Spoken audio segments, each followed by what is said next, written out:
జనసందోహంగా మారిన కొత్తూరు.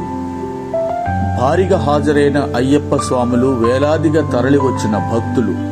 సుడా చైర్మన్ శ్రీ కొరికాన రవికుమార్ గారి మరియు శ్రీమతి కొరికాన భవానీ గార్ల ఆధ్వర్యంలో ఏర్పాటు చేసినటువంటి అయ్యప్ప స్వామి మహాపరిపూజ కార్యక్రమానికి నేడు కొత్తూరు గ్రామంలో అంగరంగ వైభవంగా పెద్ద ఎత్తున అంబలం పూజ జరిగింది.